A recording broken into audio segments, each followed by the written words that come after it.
الحمد لله وكفى وسلام على عباده الذين اصطفى أما بعد.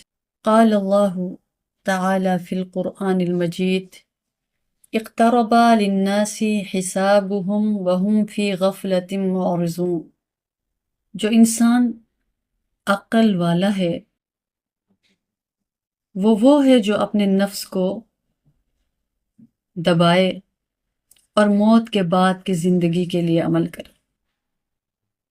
اللہ کے محبوب صلی اللہ علیہ وسلم کا یہ فرمان ہے۔ یہ بہت بڑی حقیقت ہے کہ اگر کسی چیز کا بار بار ذکر نہ ہو تو اس کی صحیح طریقے پر تیاری نہیں ہو سکتی، اور بار بار ذکر اس وقت تک نہیں ہو سکتا جب تک موت کی یاد دلانے والی باتیں سننے پر دھیان نہیں دیا جاتا۔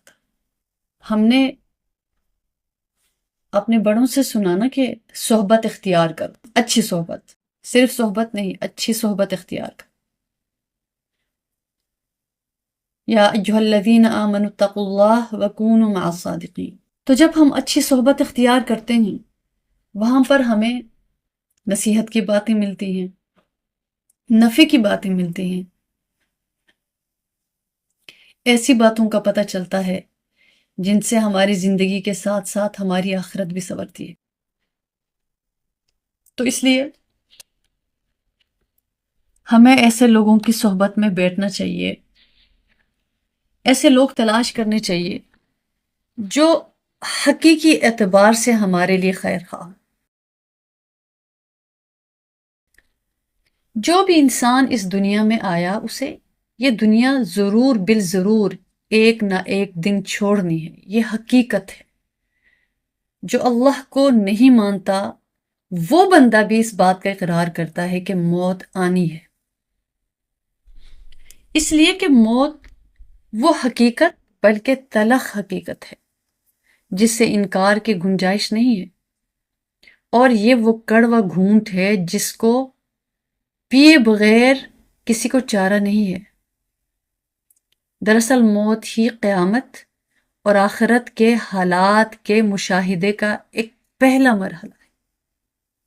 اس سے دو چار ہو کے پتہ چلتا ہے کہ یہاں سے آخرت کا آغاز ہوا ہے۔ یعنی یہ جو دار فانی ہے، دار بقا میں نقل مکانی کا ایک داخلے کا دروازہ ہے۔ انسان اس عالم میں جو کچھ خیر اور شر اختیار کرتا ہے اس کی اصل جزا ثواب اور عذاب کی شکل میں آخرت میں ملنی ہے۔ لیکن قرآن اور احادیث کے ذریعے سے جو ہمیں پتہ چلتا ہے کہ موت کے بعد اور قیامت سے پہلے انسان کو روز قیامت اور آخرت میں پیش آنے والے واقعات، احوال کا مشاہدہ کرایا جاتا ہے، اور کبھی اس سے یعنی اس کو اس کے ایسے حالات اس کے سامنے لائے جاتے ہیں کہ اس کا مقام کیا ہونا چاہیے تھا اور کیا بن گیا، اور اگر وہ یہ کرتا تو یہ اس کا مقام ہو جاتا، اور اس کا مقام یعنی خوش بختی کے اعتبار سے یہ ہے، اور یہ ان چیزوں سے بچ گیا تو اللہ نے اس کو یہ مقام دے دیا، اور یہ فیوچر میں یعنی قیامت کے روز جا کر اس کو یہ مقام ملے گا۔ اور اسی مقام کو جو درمیانی ہے اس کو برزخ کہا جاتا ہے۔ برزخ حدیث کی اصطلاح میں اس کو قبر کہتے ہیں۔ دنیا سے نکل کر آخرت تک پہنچنے والی راہ اسی سے ہو کر گزرتی ہے۔ کوئی اپنے پیارے کو یوں سپرد کر کے کہتا ہے کہ اللہ کے حوالے، اللہ کی رضا پہ راضی، اس کے بعد اس کے احوال شروع ہو جاتے ہیں۔ اور ایسا نہیں ہے کہ جس کو قبر میں رکھا جائے اسی کے احوال شروع ہو جاتے ہیں۔ کوئی مچھلی کا پیٹ اس کے لیے قبر بن جاتی ہے، کوئی بم میں اس کے جسم کے چھیتڑے اڑ جاتے ہیں، لیکن جیسے ہی اس کی موت آتی ہے سمجھ لیجئے گا کہ اس کا برزخ شروع ہو جاتا ہے۔ لیکن عموماً ہم مسلمان ہیں تو ہمارے ہاں ایمان والے کی تکریم کے لیے اس کو قبر میں رکھا جاتا ہے، اس کو جلایا نہیں جاتا، اس کو پرندوں کے آگے نہیں پھینکا جاتا۔ اس کو جلایا نہیں جاتا، بلکہ اس کو قبر میں تکریم کے طور پر رکھا جاتا ہے کفن میں لپیٹ کر، اور وہاں سے اس کے مراحل اور اس کا سلسلہ شروع ہو جاتا ہے۔ اگر کوئی مردہ زندہ ہو کے واپس آتا تو بتاتا کہ اس پر کیا بیتی، کیا گزری۔ ہاں، عیسیٰ علیہ السلام کو اللہ پاک نے یہ معجزہ عطا فرمایا تھا کہ وہ اگر کسی مردے کو، یعنی اللہ کے حکم سے، وہ بھی اگر بِإِذْنِ اللہ کہتے، وہ مردہ کھڑا ہو جاتا اور وہ اپنے احوال بتاتا۔ لیکن یہ کہ اس کے بعد اللہ کو پتہ ہے، کسی کو خواب میں حالات دکھائے جاتے ہیں، کسی کے پیارے کے حوالے سے اس کو خواب میں بتایا جاتا ہے کہ اس کے یہ احوال ہیں، یا یہ کہ وحی کے ذریعے سے، جو سب سے واضح اور پکی بات ہے، وہ ہے وحی کے ذریعے سے اللہ کے محبوب صلی اللہ علیہ وسلم نے فرمایا کہ مردے کے ساتھ یہ احوال پیش آئیں گے، یہ ہوگا، یوں عمل کریں گے تو یہ ملے گا، اور ان اعمال سے بچیں گے تو یہ نجات ملے گی۔ دنیا سے نکل کر آخرت تک پہنچنے والی راہ قبر سے ہو کر گزرتی ہے، یعنی جو برزخ کے حالات ہوتے ہیں۔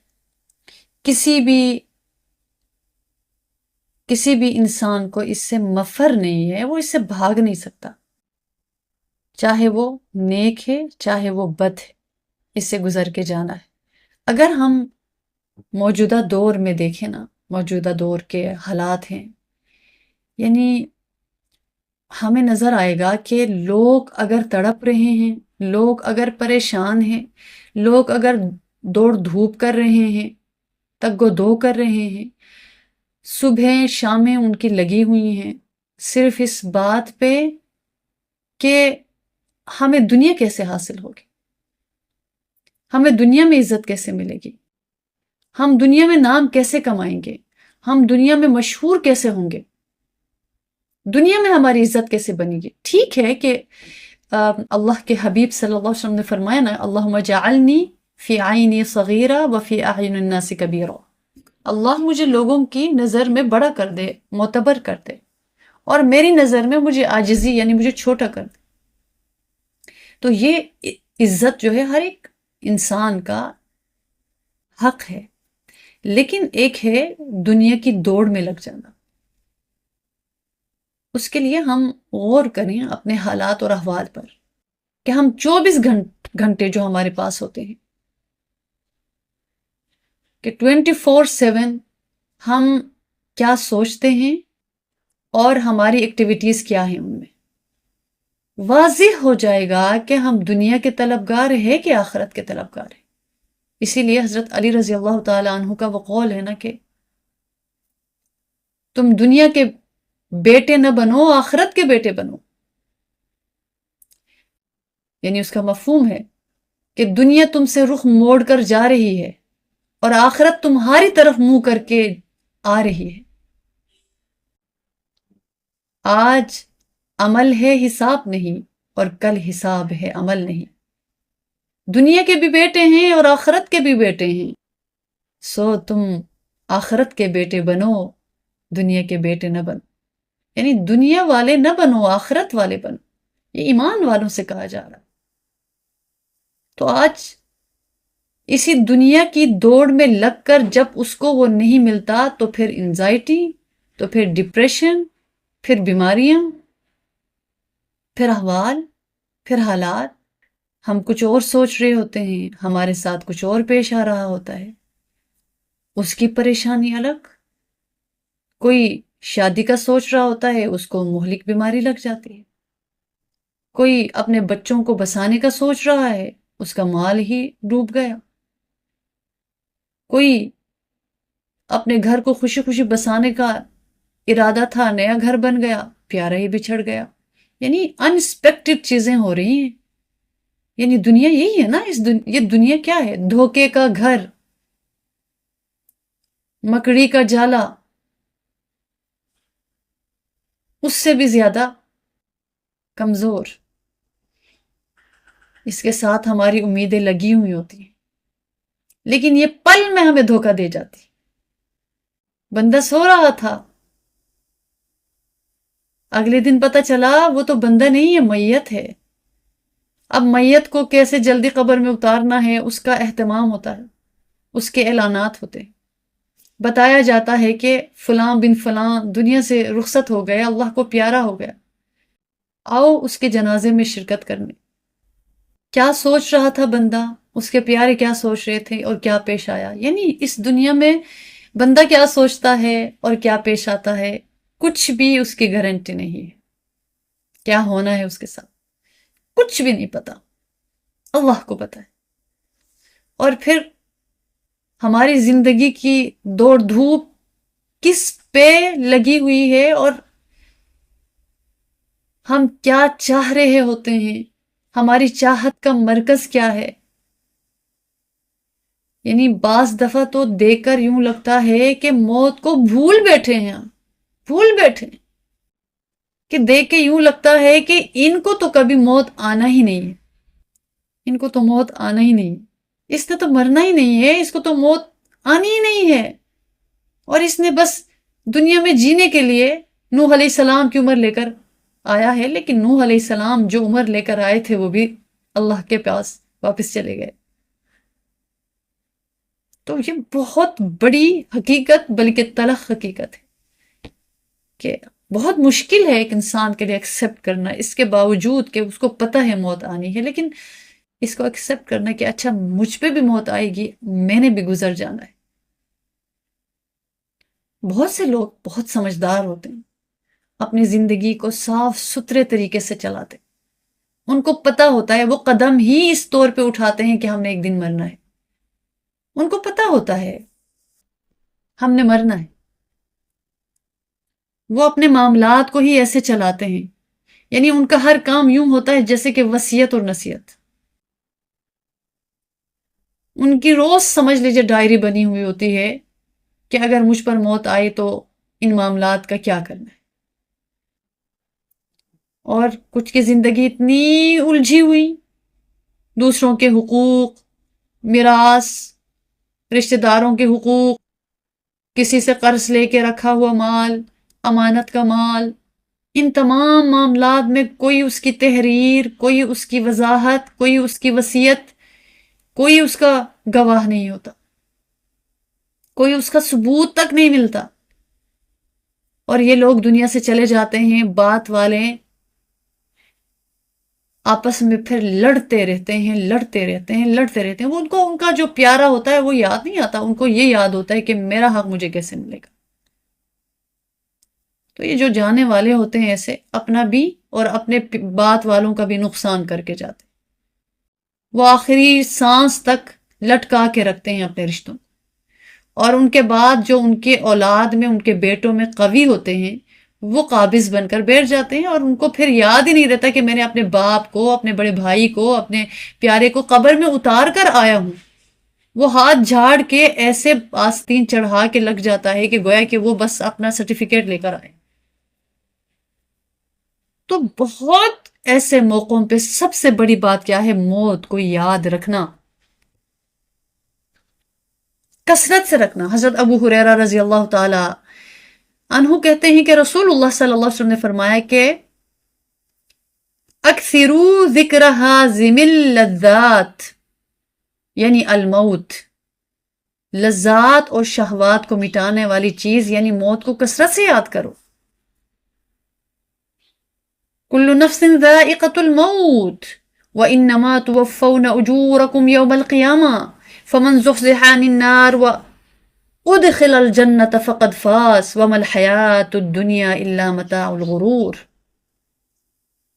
ارے میرے بندو، ہر جان کو موت کا مزہ چکھنا ہے، ہر جان موت کا مزہ چکھنے والی ہے، پھر دوبارہ زندہ ہونے کے بعد قیامت کے روز تم پورا پورا بدلہ دیے جاؤ گے۔ جو شخص آگ سے بچا لیا گیا اور جنت میں داخل کیا گیا، بے شک وہ کامیاب ہے۔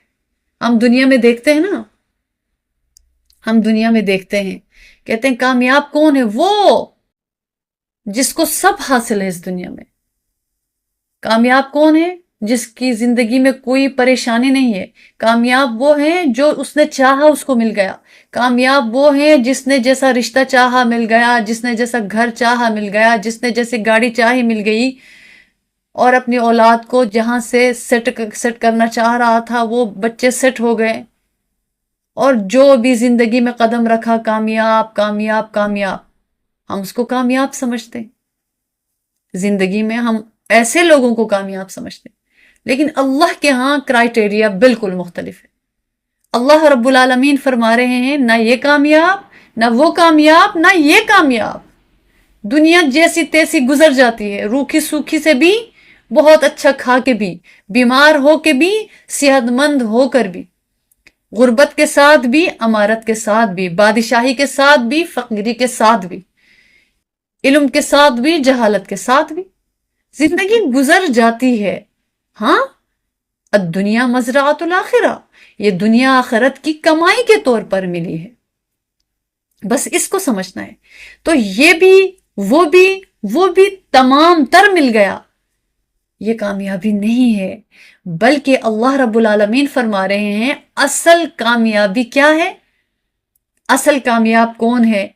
فرما رہے ہیں کہ جس کو دوزخ سے بچا لیا گیا، جس کو اللہ نے جنت عطا فرما دی، وہ کامیاب ہے۔ کیونکہ فرمایا آگاہ رہو یہ دنیا کی زندگی تو محض دھوکے کا سامان ہے، یعنی عارضی ہے،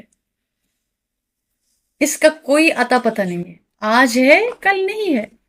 دنیا تو ہوگی، جو بندہ مر گیا اس کے لیے تو دنیا چلی گئی، اس کی تو آخرت شروع ہو گئی۔ اللہ اکبر کبیر۔ تو اس لیے اس حقیقت کو سمجھنا، جو دنیا میں منہمک ہوتا ہے، اس کے فریب میں مبتلا ہوتا ہے، اس کی شہوات کی محبت میں غرق رہتا ہے، اس کا دل یقینی طور پر موت سے غافل ہوتا ہے۔ کبھی اس کی زبان پر موت کا ذکر نہیں آتا، نہ دل میں اس کا خیال پیدا ہوتا ہے۔ اگر کوئی اس کے سامنے ذکر بھی کرتا ہے تو نفرت سے منہ موڑ لیتا ہے اور ذکر کو سخت ناپسند کرتا ہے۔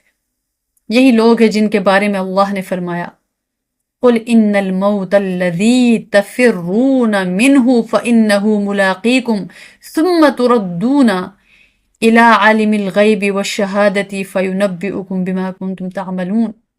میرے محبوب صلی اللہ علیہ وسلم آپ کہہ دیجئے، جس موت سے تم بھاگتے ہو وہ تم کو آ پکڑے گی، پھر تم پوشیدہ اور ظاہر جاننے والے اللہ کے پاس لے جائے جاؤ گے، پھر وہ تم کو تمہارے سب کیے ہوئے کام بتلا دیں گے۔ اللہ اکبر۔ وہاں پہ کیا کام آئے گا؟ جس سے ہم بھاگ رہے ہیں اس موت نے آنا ہی آنا ہے۔ ہم اپنے سامنے کتنے پیارے لوگوں کو، زمین ہو گئے آسماں، کیسے پیارے لوگوں، ذرا غور کر قبروں میں جا کے وہ مٹی میں ہیرے ملا دینے والے اللہ رب العالمین ہی ہے جن کو بقا ہے۔ کیسے کیسے ہیرے مٹی میں مل گئے، کیسے کیسے جواہرات فنا ہو گئے، کیسے کیسے پیارے جن کا ہونا اس دنیا کے لیے اور انسانوں کے لیے خیر کا باعث تھا، نجات کا باعث تھا، لیکن جب انہوں نے آنکھیں بند کر لی تو بند کر لی اور ہمیں حیرت میں مبتلا کر گئے کہ کچھ لوگ ایسے زندہ ہوتے ہیں نا کہ لگتا ہے کہ یہ زندگی کا یعنی امید کا باعث ہے۔ جب ایسے لوگ مر جاتے ہیں تو ہم کہتے ہیں لو یہ بھی چلے گئے، یہ کتنوں کے لیے زندگی کا ذریعہ اور سامان تھے، امید کا مرکز تھے، یہ بھی چلے گئے، کہ ان کی زندگی میں زندگی تھی۔ تو یہی تو حقیقت ہے، ان ایکسپیکٹڈ یہاں پہ معاملہ ہوتا ہے۔ تو اس لیے ہم اس دنیا میں کیے ہوئے کسی بھی عمل کو حقیر نہ جانیں، کسی بھی عمل کو حقیر نہ جانیں، وہ چھوٹا ہے وہ بڑا ہے، ہمیں موقع ملتا ہے اس کو کریں نیتوں کے ساتھ، میرے مولا میرے عمل کو قبول فرمانا، میرے مولا یہ آپ کی رضا کے لیے، ہماری نیکی قبر کی روشنی ہے، ہمارا گناہ قبر کی تاریکی ہے، اور نیکی نیکی کو جوڑتی ہے۔ نیکی نیکیوں کو کھینچتی ہے، گناہ گناہوں کو کھینچتا ہے۔